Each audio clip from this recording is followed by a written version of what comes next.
Media Utah, and this is the Liberty Mom Show. Liberty Moms are the original Secretaries of Defense. We are the real defenders of the home front, and we are there when it comes to defending our families and our communities.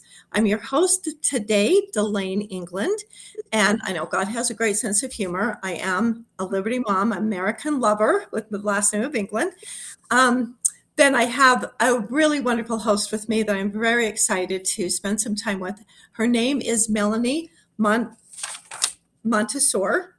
Monaster. I knew I was going to say it wrong, so I tried to practice it, and then I've got negative energy about it, so I apologize. Melanie Montessor. Did I say it right, Melanie? Yes, thank you. Melanie Montessor. We're really excited to have Melanie with us. Melanie is currently the Utah State Republican Party Vice Chair for the entire state of Utah. She is formerly the party chair for Summit County, so she has a lot of experience. But I think also it's important to note that Melanie is also an attorney. She's a CPA. She practiced law doing succession planning.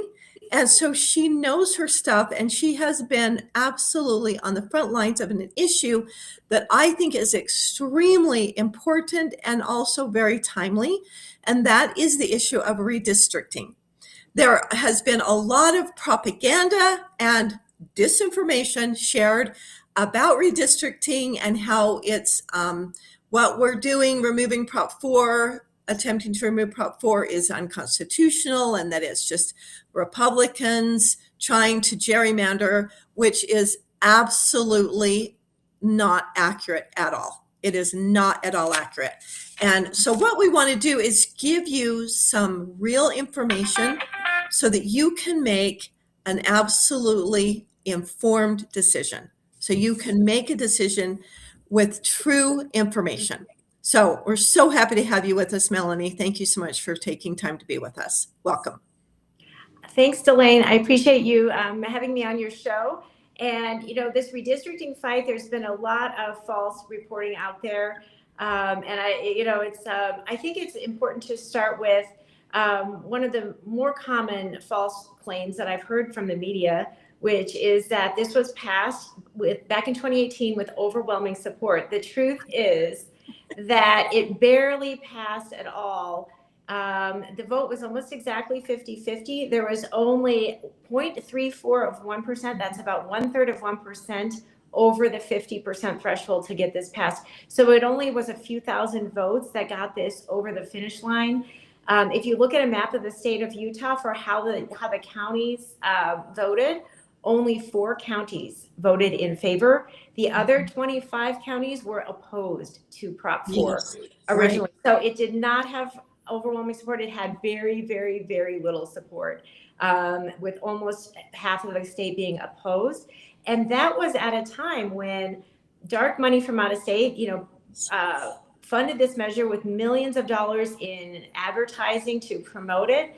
And there was no one on the other side spending money to explain why not to vote. So it was a completely one-sided. It was very one-sided. I think that's really important. It barely passed, but it did pass. But it did so with really being propagandized from out of the state, and with literally those who believe in redistricting the Constitution and redistricting being very fair. Those who are against gerrymandering did not get engaged, did not speak up. We did not spend any money. I know I talked to at least 30, 50 people that misunderstood when they read it or didn't read it. They just heard the talking points and they're like, oh, this is wonderful. I said, have you read it? Do you realize what it does? But we did not do a very good job at all of educating people on what it was really doing. So people voted for it, misunderstanding it. And I think this goes to a larger concern when we have got ballot measures, and we see this in California and other states. We've got to look at where the money's coming from.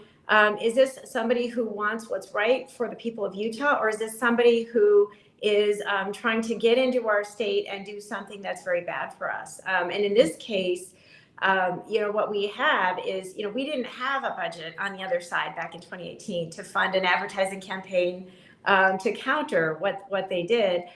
So here we are now. And if we really look at the congressional districting, this is not only our Utah Constitution, this is Article 9, Section 1, says that the legislature of our state of Utah shall divide the state into congressional, legislative, and other districts. So it is in our Utah Constitution that this is a power enumerated to the legislature, not to the judiciary, not to judges. Not only that, if we look at the United States Constitution, this is in Article 1, Section 4, the time, place, and manner of holding elections for senators and representatives, that means our congressmen, shall be prescribed in each state by the legislature thereof. So this is also a federal power. So our Utah Constitution gives this power to the legislature in part because it is required by the Constitution of the United States that in all 50 states, the legislature is given the authority to draw the maps. That is under federal law and it's under state law. And so, well, it's more than just state law. It's in Utah State's Constitution. So it's in the federal Constitution and our Constitution. And when we pass laws in Utah that violate our Constitution, which one, as an attorney, which one is supreme? Is the Constitution override law? Or does the law, can you pass a law that overrides our Constitution? the Constitution is always the supreme law. So, Always. so when we're looking at what they did with Prop 4, when that measure, and again, nobody had millions of dollars to fight it at the time. When it passed, and it barely passed. If you look at what Prop 4 did, it created a redistricting commission. Well, if we look at our Constitution, was Prop 4 a constitutional amendment? It was not. So the Constitution says, no, it's the legislature that does the districting, not a commission. And our legislature at that time, made an agreement with the Prop 4 proponents, saying that, look, we will, recognize you as an advisory board with the legislature having the final authority to choose the maps. And that was the agreement. However, after, the census came along, the redistricting commission proposed maps to the legislature, and the legislature, didn't accept those maps and drew its own maps. And thereupon, this agreement that the legislature had made not to sue initially was then reneged on by the other side. Lawsuits were filed, and that's what has led to where we are today, where we had a court in November decide that the judge was going to choose the map, and this was a map drawn by a party to a lawsuit. So this is just 100% violation of our Constitution. It's a violation of federal law. And I was happy to see, and I'm sure many of you saw that this week, Burgess Owens, Celeste Malloy, and many of our faithful county clerks who have the job and the task of administering elections have filed a federal lawsuit as of this week to say, look, this map is illegal. And, we should, as county clerks, the clerks should not be forced to implement an illegal map. So we are hoping and trying to get that lawsuit pushed through in time. And I'm really hoping we get results in the time that we need them by. And what we're doing with the ballot measure is we are going to. It's a very, very simple measure. All it says is, do you want the Prop 4 provisions in our Utah State Code, or do you want them deleted? And if those are deleted, then we're back to our Constitution where we should be. And that, it cleans the slate in terms of all these other problems that have occurred. So it's very important. We don't know what's going to happen. Our state legislature also filed an appeal of the judge's ruling here in Utah. But that again, that has, we don't know the timing and when that's going to get decided. So the ballot measure is very important. It's very important that people get out and sign, because without that, we don't know how this is going to get resolved. So we really need your support. We are close, but the last day to turn in signatures is February 15th. That is a Sunday, and county clerks, yes, will be open. However, there's a new law that requires us to email people. If you write your email address down when you sign, we have to email you before those booklets can be turned in. So the processing now takes several days, and we need to get those emails out to make sure that your signature gets counted. So we're asking people to please sign, if you can, today or tomorrow. We're going to have a lot of signature drives across the state.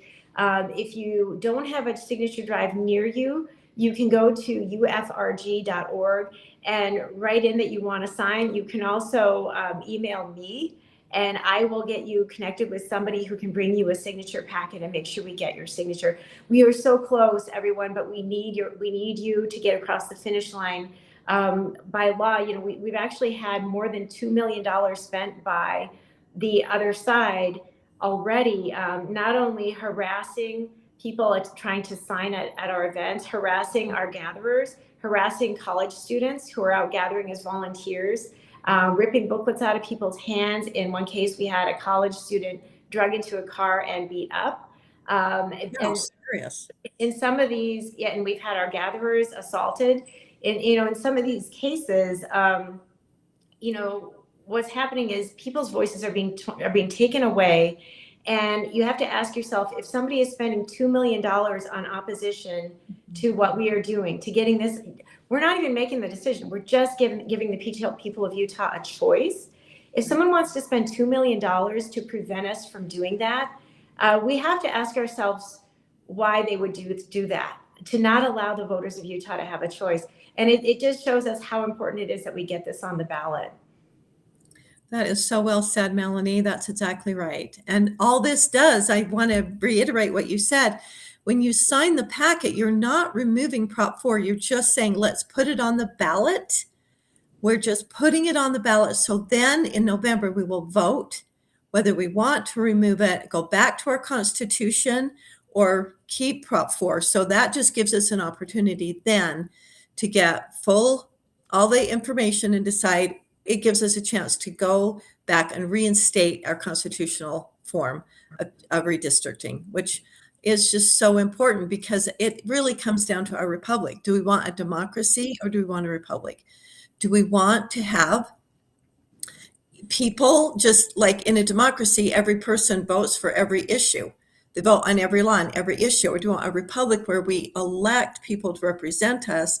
Those people get to hear both sides of every law, of every bill that is proposed. So I just want you to think about it. When we pass laws at the legislature, it's quite an amazing process because it goes through in 6 different committees. It goes into the Rules Committee, then it goes to a standing committee where citizens get to go give their input. They get to talk to all the legislators and say, hey, I love this bill because it does this, or I do not like this bill because it does this. Or they can say, there's parts of this I really like, but I think we need to tweak this and change this. And so it gives us, the people, a chance to be involved, but it also gives our elected officials a chance to tweak and change the law before it gets passed. And that is such an important part of the republic. In the way that we pass laws through the republic and through our elected officials is, I have never seen a bill start and finish the same. You start a bill, it goes through so many revisions. You have all these minds that really know and understand. They've heard both sides. They see both sides of it, and they try to tweak it and get it to where they really feel like it's a much better product. When you have an initiative, that does not happen. There is no engagement with anybody. You drop the initiative. It's usually done by someone who really doesn't know what they're doing. Not that they're not intelligent and bright and super smart, but if you haven't written a bill, it's very different, and they don't get input from all parties. And the way that you do the initiative, one word of it cannot be changed. You cannot change one thing. So along the way you go, oh yeah, we should have done this. You can't change it. So it starts and ends exactly the same. And so when it gets passed, now the legislature can't even fix it. If it's unconstitutional, if it's a violation, or if it's, just really isn't going to be able to be implemented, there are very, very few things the legislature can change on an initiative. And that you just try to think about, is that how we want to run our state? Do we want people who have a lot of money, who really who don't hear both sides of it, just go and do an initiative and it passes or it doesn't pass, and we can't fix it. We can't tweak it even in later years. according to a judicial ruling. So this is really important because this is not just about this redistricting. This is about that, but it is so much bigger than that. It's about, do we want to save our republic? Do we want to live under a republic, or do we want to live under a democracy? And Article 4, Section 4 of the United States Constitution is the only place that requires anything of the states. Everything else in the Constitution is saying, this is what you can do and can't do, feds. This is what you have power to do.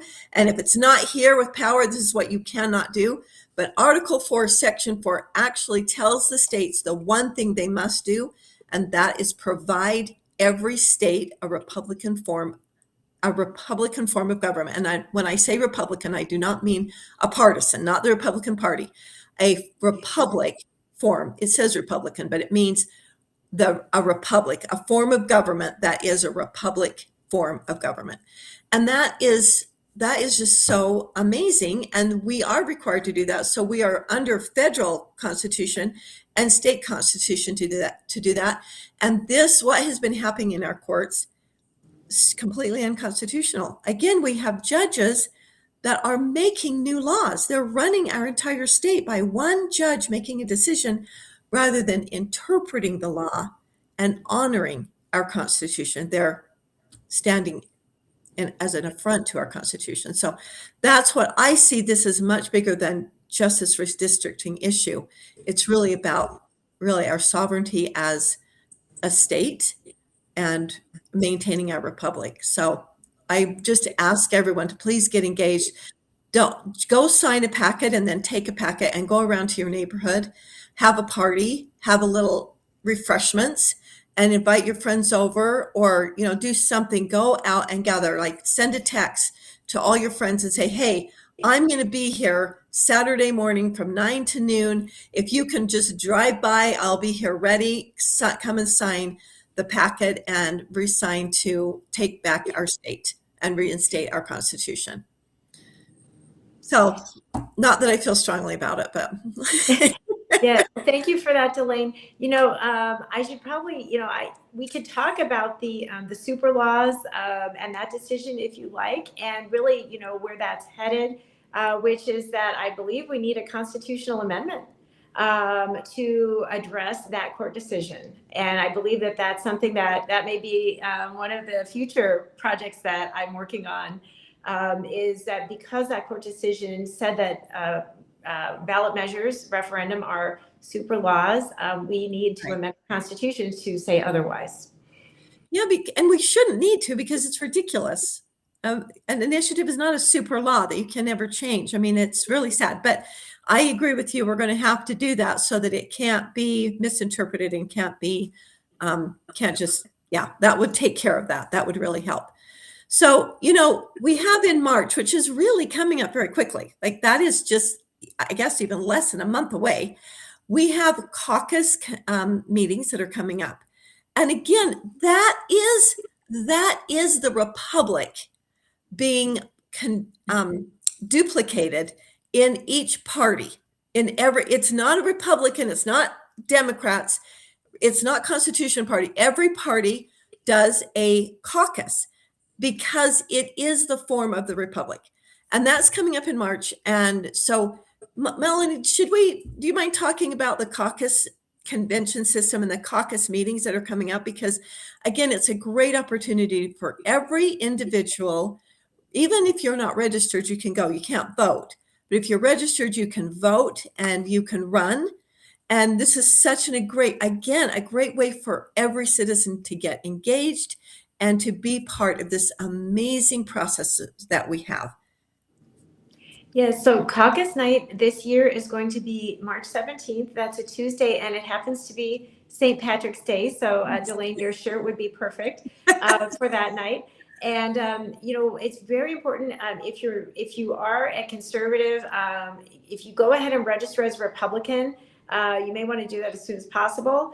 You need to be a registered Republican to participate in our Republican caucus night. We'll have the locations up online very soon. We're still waiting for a few of the counties to get their locations to us. The counties will generally select high schools and other schools within their county to hold caucus locations. We'll have those up soon. You can check your location. Make sure that you are a registered Republican, and we'll have a link out for people to sign up for caucus night. If you pre-register, that will help tremendously. Now, I don't know, when I first got on earlier, Dalane, I think you were discussing some of the registration problems that we've had. Now, was that related to caucus or to convention? Both. But Both, yeah. I was talking about caucus, but it does apply to both, but mostly caucus, because in Davis County, we did have the caucus, but we did have the electronics, but we were wise enough, because we've been in enough of these where the electronics gets overloaded and doesn't work. And so in Davis County, we as a county, we printed everything. So we managed to work it out really quite well, went fairly smoothly, because when it didn't work electronically, we had our hard copy. And so we could check people in physically by paper. And then we were able to go take it up to the county, to the district, and turn it in. So I highly recommend to everyone, be sure and back everything up on paper, because if you lose power, you lose your ability to do anything. If you lose internet access, you're toast. And if it gets overloaded, you're in trouble, which is what happened. And so I just say to everybody, paper is amazing. It's not antiquated. It still works. And so I just highly recommend that we continue using paper. Yeah, absolutely, Dalane. And what happened last time around, and I'm not sure if everyone is aware, I think some people are aware, there was a hostile cyber attack on our servers during peak registration time, intended to prevent people from participating. And again, this is like the attacks we've had on our signature gatherers recently.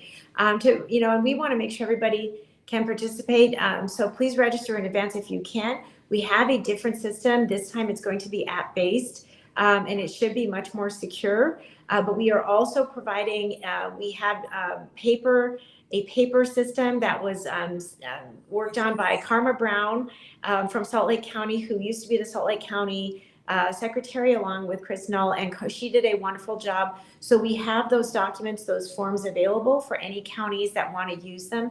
And that's been promoted. We've been doing caucus night preparation calls every week with the county parties that want to engage in that. So we've been sharing that through those calls with county party leadership. So yes, absolutely have the paper backup ready, but also register in advance so that you are already in and you won't have to be in a long line at the door to get in. Now, Melanie is the Republican vice chair for the Utah Republican Party, but this also applies to the Democrat Party. The Democrat Party also has their caucus, and they have, the very same system, because the Republic is not partisan. The Republic is the constitutional. So if you're a Democrat, you also have a caucus night, and we support you in, Democrats do believe in the Constitution. They love the Constitution, and many of them love our country. And so, I really advise you to go to your Democrat caucus and get engaged there too, because it's a great opportunity to meet with like-minded people and get organized and run for your same positions in the Democrat Party, as well as the Constitution Party.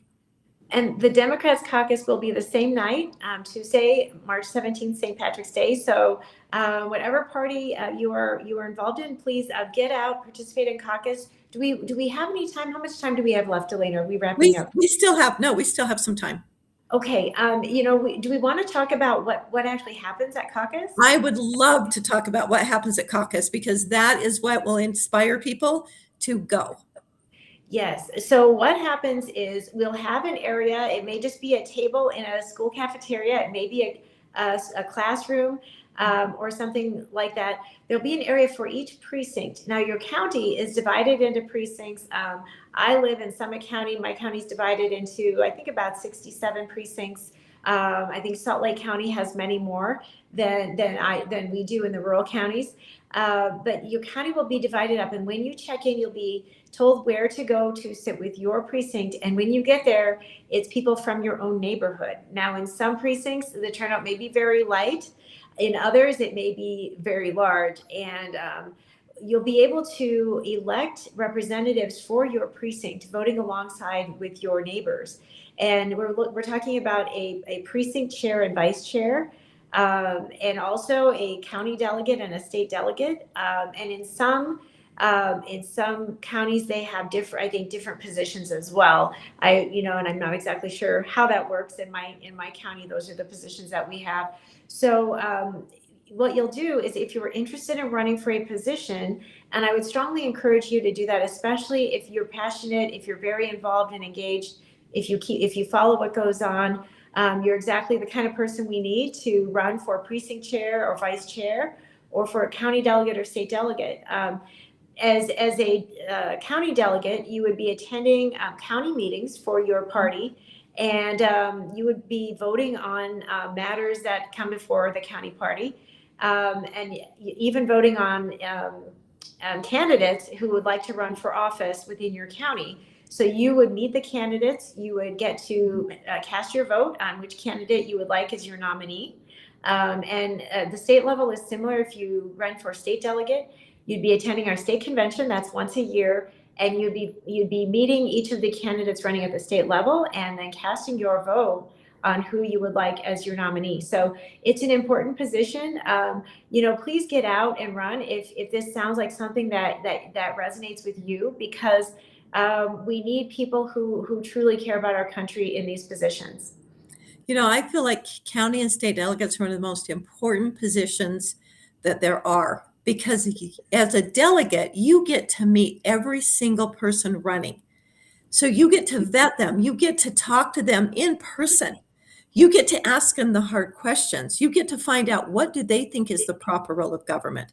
How do they feel about collecting signatures in order to get on the ballot? You get to, where do they stand on all of the different important issues? And so you really get a chance to vet these people.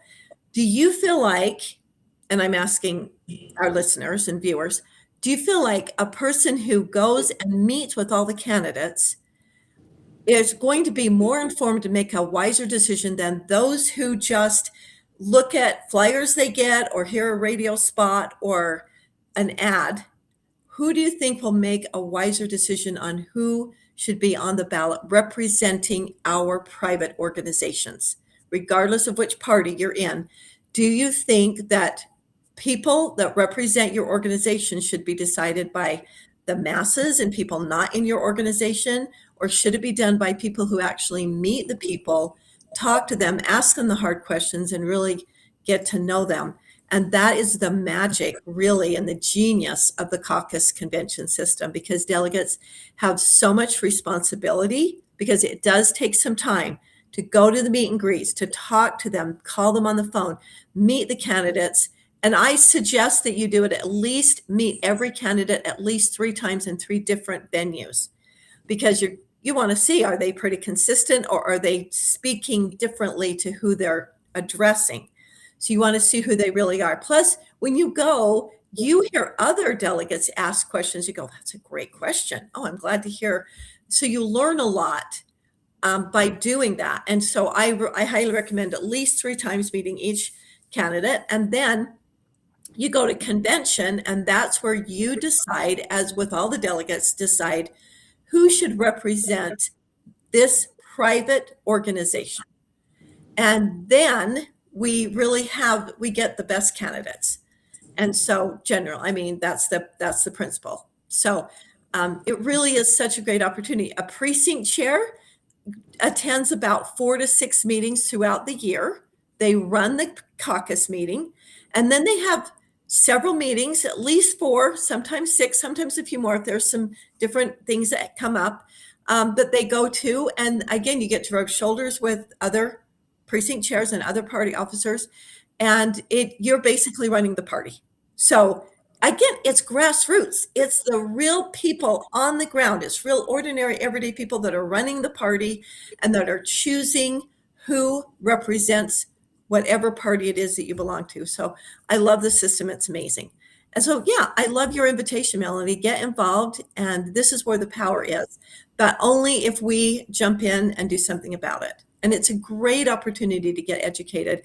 And I will say that having been a delegate many times, almost every single time since I was 18, I would say what I love the most is that delegates, when they're especially when they're first time delegates get it. They go, oh my goodness, I had no idea that I could have so much say and so much power, and that it's afforded to any single person. Any person in the party can become a delegate.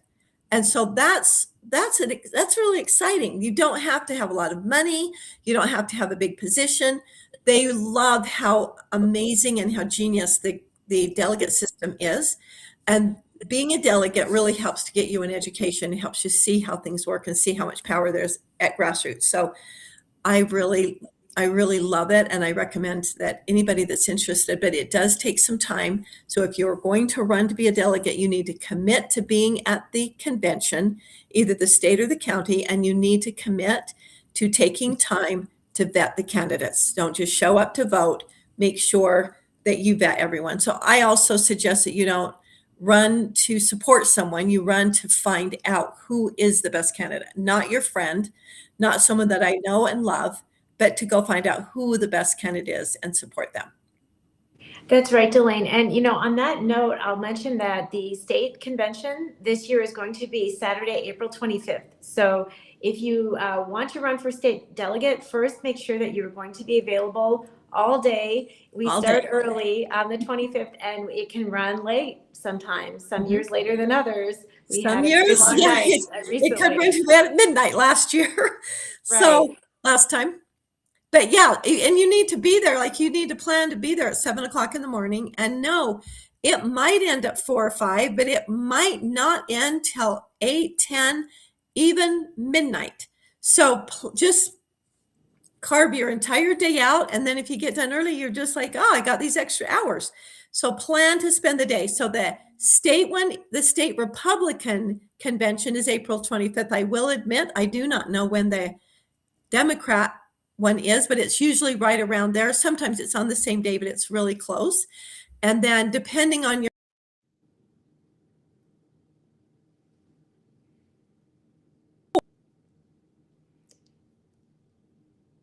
Okay, I've lost Dalane. I'm not sure if she's still on. Since I am here, I think we can just thank everyone. Oh, here she's back. Keep talking, Melanie. Okay, I kept talking. Okay, yeah, go ahead, Dalane. No, go ahead. Go. Finish what you're saying. Excellent. I was just going to thank everyone, for joining, and just, reminder, it's ufrg.org. There's a calendar. We're updating it throughout the day with many locations to sign across the state. If you don't see a location that you can get to, go ahead.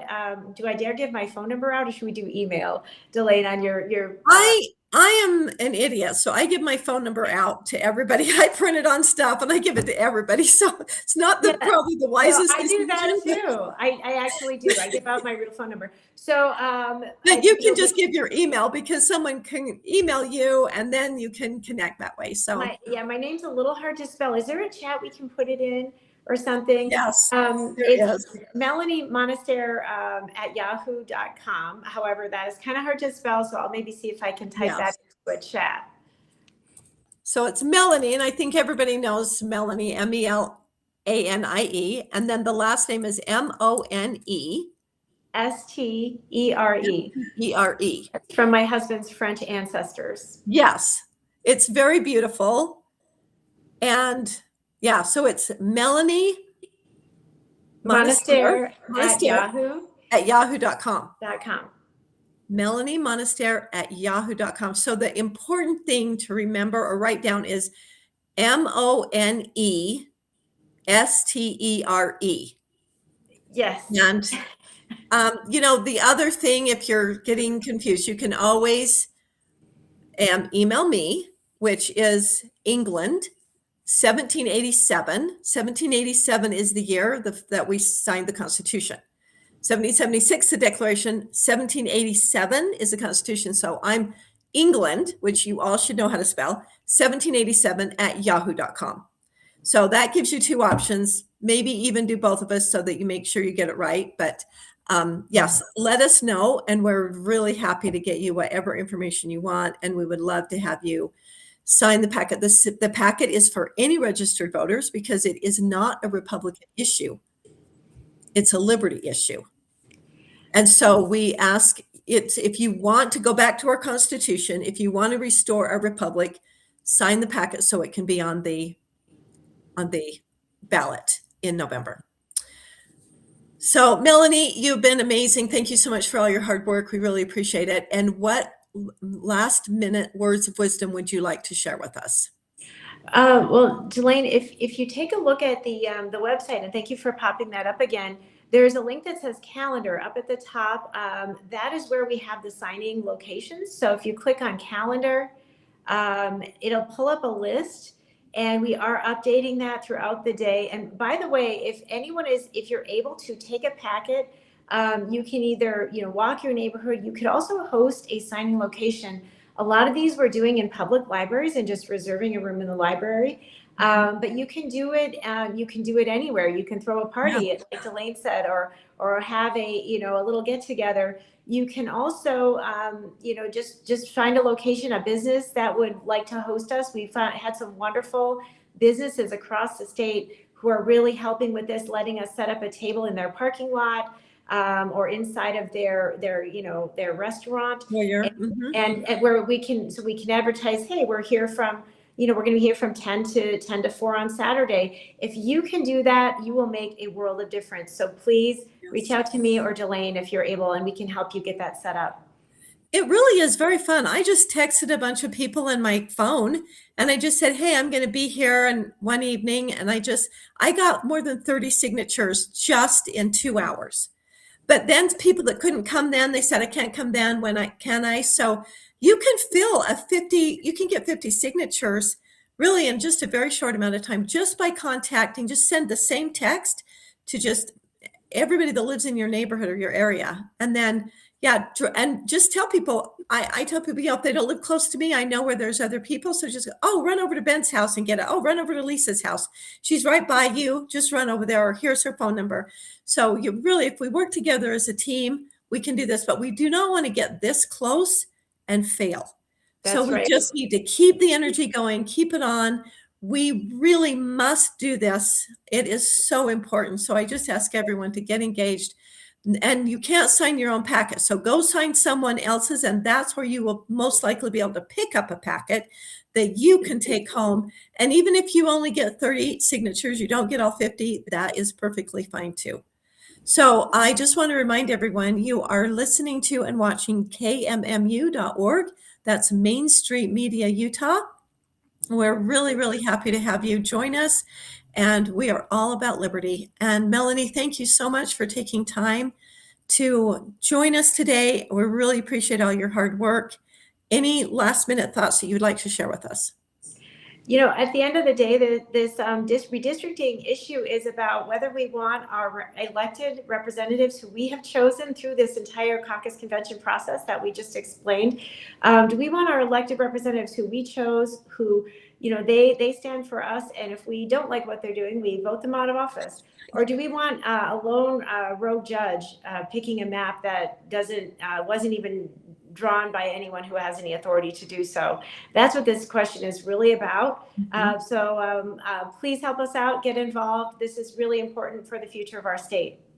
So well said. Thank you so much, Melanie. Appreciate you. Thank you. Thanks, Dalane. Thank you. Have a beautiful day. You too.